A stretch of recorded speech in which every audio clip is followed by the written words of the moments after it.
आज दो खलनायक हैं इस देश के अंदर। आज इस देश के अंदर दो खलनायक हैं। मैं जानता हूं मेरी बात ये बहुत गहरी चोट करेगी। पहला खलनायक मुसलमान, जो हमारे दादाजी भी यहां कह रहे थे।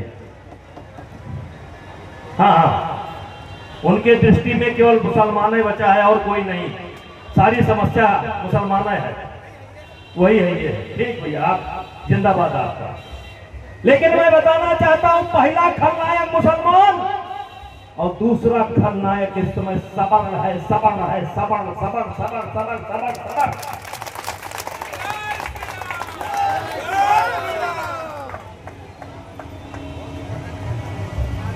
सही है गलत? तो मुसलमान के खिलाफ ये खड़े होंगे दादाजी, तो मुसलमानों को साथ देने के लिए भारतीय जनता पार्टी के अलावा सारी पार्टियां खड़ी है। हम कौन थे, क्या हो गए और क्या होंगे अभी।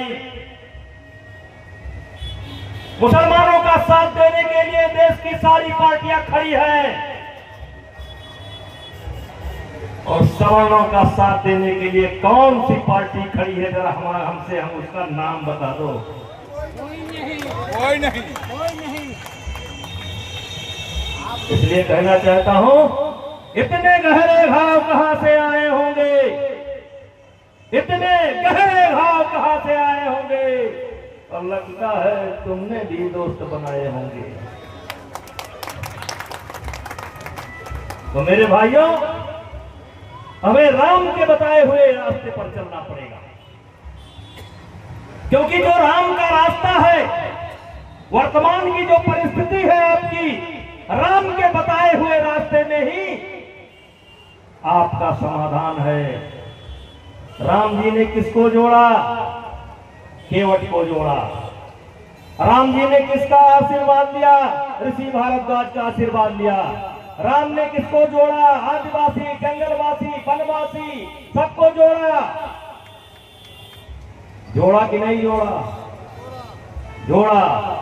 और यहां तक जब आखिरी साल में पत्नी का अपहरण होता है तो राम जी जनकपुर संदेशा नहीं भेजते हैं, राम जी अयोध्या संदेशा नहीं भेजते हैं, राम जी छत्तीसगढ़ में ननिहाल था वहां संदेशा नहीं भेजते हैं।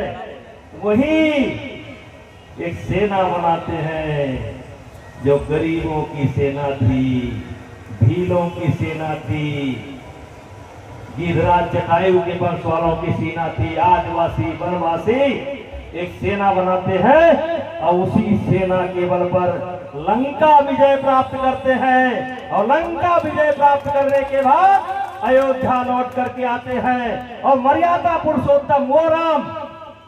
लेकिन जब एक गरीब आदमी सीता जी के चरित्र पर उंगली उठाता है, प्रश्न उठाता है, तो राम जी उस गरीब आदमी की भी इज्जत करते हैं और उसके शंका समाधान करने के लिए वो अपनी पत्नी को त्याग देते हैं, साथ ही लव को त्याग देते हैं, साथ ही कुश को त्याग देते हैं।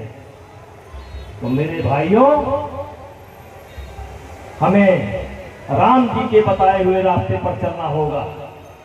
हमें राम जी ने जो रास्ता दिखाया उस पर चलना होगा, यानी सबको जोड़ना होगा। जो नहीं जुड़ता वो ना जुड़े, कोई बात नहीं, लेकिन जो हमारे साथ चलने के लिए तैयार है उन्हें हमें अपने साथ लेना पड़ेगा, हमें अपने साथ लेना पड़ेगा और साथ ही साथ अपनी कमी को देखना पड़ेगा, अपनी कमी को देखना पड़ेगा। हनुमान चालीसा की आखिरी चौपाई है, बल बुद्धि विद्या देव मोए। हमें सबसे पहले क्या अर्जित करना चाहिए? बल। क्या अर्जित करना चाहिए? बुद्धिया। क्या अर्जित करना चाहिए? बुद्धि। बल बुद्धि विद्या देव मोए हरहु कलेश विकार। ये हरहु कलेश विकार क्या है? जो मेरे अवगुण हैं, जो मेरे अवगुण हैं, मेरे दुर्गुण हैं, उस पर विचार करना चाहिए। और कहीं न कहीं हम मानते हैं कि हमारा समाज इस बात पर ध्यान नहीं दे रहा है। बल बुद्धि विद्या देहुमोहि। सबसे पहले परिवार के मुखिया का क्या काम होना चाहिए? परिवार के मुखिया का पहला काम होना चाहिए मेरा परिवार कैसे स्वस्थ रहे। उसके लिए दूध का इंतजाम करने पड़ेगा, उसके लिए दही का इंतजाम करना पड़ेगा। हम गांव के लोग हैं, फल खाना हमारे लिए संभव नहीं है। उसके लिए हमें गाय पालना पड़ेगा, भैंस पालना पड़ेगा, और गाय पालने के लिए, भैंस पालने के लिए कर्म करना पड़ेगा। गाय को भूसा के लिए, दाना के लिए, चारा के लिए खेती करना पड़ेगा। इसका कोटा हो जाएगा, खेती करना पड़ेगा। तो भाइयों, किस किताब में लिखा है कि आप ब्राह्मण हैं तो खेती ना करें? किस किताब में लिखा है क्षत्रिय है तो खेती ना करें? किस किताब में लिखा है? और इसीलिए गोस्वामी जी ने लिखा है, कर्म प्रधान विश्व रचना का, कर्म प्रधान विश्व रचना का, जो जस करई सो तस फल चाखा, और सकल पदार्थ यही जग माही, कर्महीन नर पावत नहीं। अगर दूध खाना है तो भैंस पालना पड़ेगा, अगर दूध पीना है, बच्चे को बलवान बनाना है तो गाय पालना पड़ेगा। चौराहे पर बैठकर गाय नहीं पाली जा सकती है। केवल गपर गपर गपर कर दिन भर चोंच लड़ाकर खेती नहीं की जा सकती है। इसलिए कर्म प्रधान विश्व रचना का, जो जस करई सो तस फल चाखा, और सकल पदार्थ ये जग माही, और कर्महीन नर पावत नहीं। रुको भैया, बहुत है, रुको थोड़ा देर रुको। इसलिए मेरे भाइयों, जो समझ रहे हैं वो जरा समझें। और संसार में कुछ लोग होते हैं जो केवल दूसरे की निंदा करते हैं। संसार में कुछ लोग होते हैं जो केवल दूसरे की निंदा करते हैं, दूसरों के अंदर बुराई ढूंढते हैं। लेकिन जिनको आगे जाना होता है वो दूसरों के अंदर बुराई नहीं ढूंढते हैं, अपनी बुराई ढूंढते हैं, अपनी कमी को ढूंढते हैं और उसे दूर करते हैं, और अपने संकल्प का और अपने लक्ष्य को पूरा करते हैं। ये समय आ गया है कि हमारे समाज के लोग, सर्व समाज के लोग, जो भी इंसान के रूप में है, आदमी के रूप में है, जो भी हो, उनसे कहना चाहूंगा कि दूसरों के अंदर कमी मत निकालो, अपनी कमी को देखो। दुनिया में 24 घंटे का ही दिन सबके लिए होता है, 24 घंटे का, 25 घंटे का दिन किसी के लिए नहीं होता।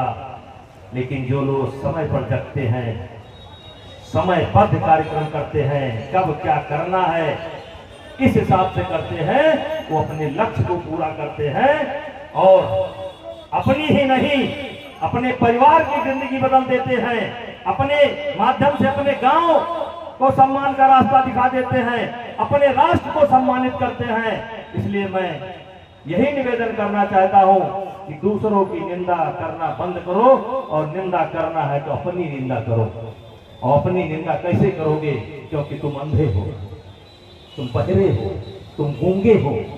कभी तुमने आंख बंद करके अपने बाप दादा को नहीं देखा, आंख बंद करके कभी राम जी को नहीं देखा, आंख बंद करके कभी परशुराम जी को नहीं देखा, आंख बंद करके कभी भीष्म पितामह को नहीं देखा, आंख बंद करके कभी वाल्मीकि रामायण का चिंतन नहीं किया, आंख बंद करके कभी गोस्वामी तुलसीदास जी की रामचरितमानस का चिंतन नहीं किया, आंख बंद करके द्वापर की कहानी नहीं सुनी, आंख बंद करके सतयुग के बारे में नहीं सोचा, आंख बंद करके हरिश्चंद्र के बारे में नहीं सोचा, आंख बंद करके राजा सागर के बारे में नहीं सोचा। कहां तक कहूं? भाइयों, हम वो लोग हैं, हम मतलब हम सब वो लोग हैं जो, अगर हम महाभारत के बाद बात करें ना, क्योंकि महाभारत के बाद लगभग 1,500-2,000 वर्ष का इतिहास एकदम जीरो था। लेकिन हम ही लोग हैं जो सिकंदर से लड़े, हम ही लोग हैं जो मिनांडर से लड़े, हम ही लोग हैं जो हूण से लड़े, हम ही लोग हैं जो बिन कासिम से लड़े, हम ही लोग हैं जो गौरी से लड़े, हम ही लोग हैं जो गजनी से लड़े, हम ही लोग हैं जो बाबर से लड़े, हम ही लोग हैं जो अकबर से लड़े, हम ही लोग हैं जो फ्रांसीसियों से लड़े, हम ही लोग हैं जो औरंगजेब से लड़े।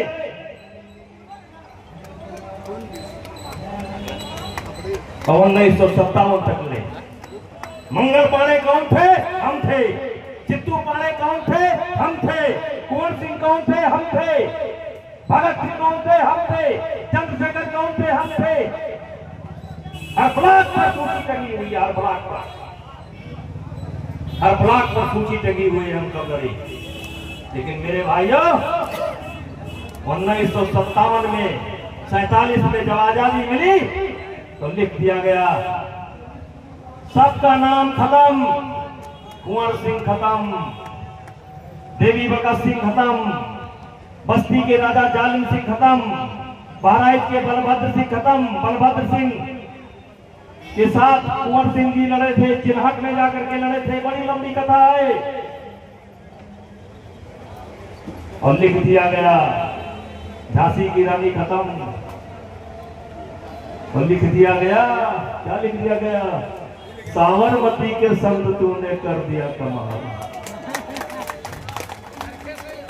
साबरमती के संग तूने कर दिया कमाल। सब खत्म, सब खत्म, साबरमती के संग तूने कर दिया कमाल। वही गुनगुना हम बजा रहे हैं, वही गुनगुना हम बजा रहे हैं। इसलिए मेरे भाइयों कभी कभी मौका निकाल कर अपना इतिहास पढ़ा करो।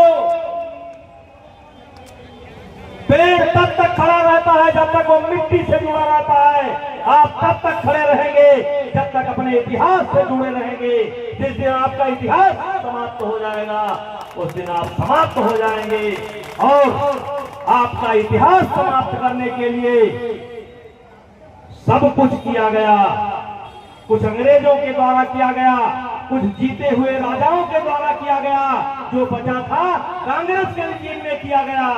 आपका इतिहास मिटा दिया गया, आपका बलिदान मिटा दिया गया, और आप फर्जी तलवार चमका रहे हैं।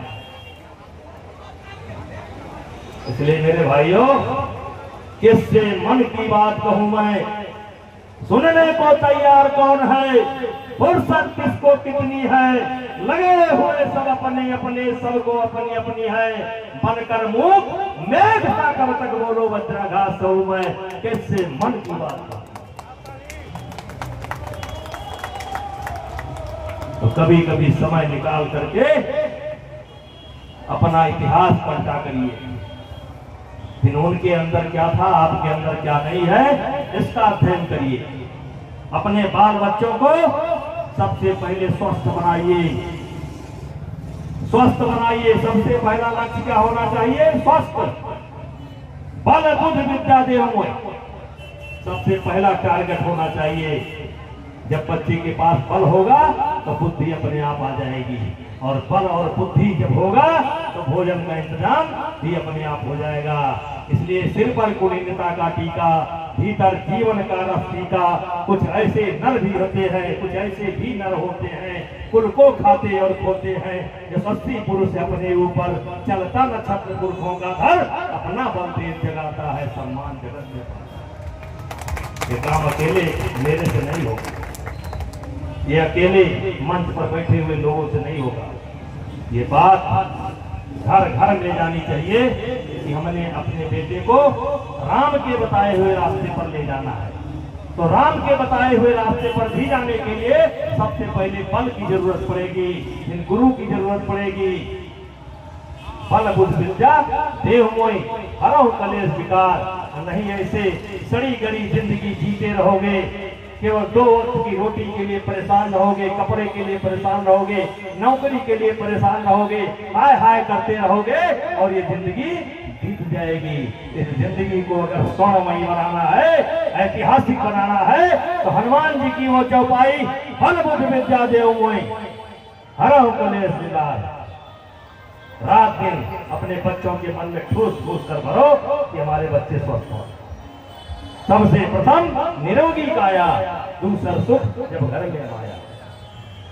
तो माया के चक्कर में मत पड़ो, काया के चक्कर में कर्म करो। कर्म प्रधान विष्णु ज्ञान, जो जस करे सो तस फल जागा, सकल पदार्थ ये जग माही, और कर्म ही नर पावत नहीं।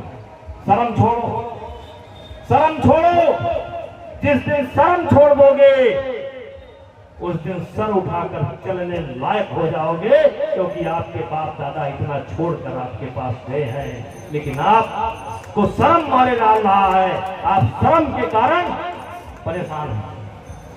कभी कभी मेरी रील देखते हैं, लगता है यहां भी कुछ लोग, मैं जैसे मौका पाता हूं, जैसे हेलीकॉप्टर से उतरता हूं या गाड़ी से उतरता हूं, सबसे पहले मैं अपने गाय के पास जाता हूं और गाय को गुड़ खिलाता हूं। मैं अपनी भैंस के पास जाता हूं, गुड़ खिलाता हूं।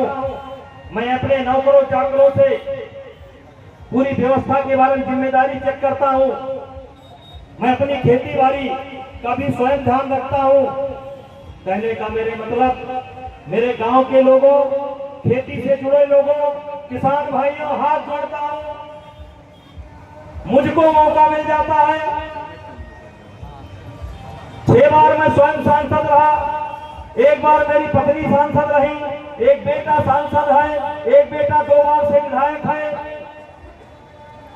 हमको मौका मिल जाता है गाय के पास जाने का,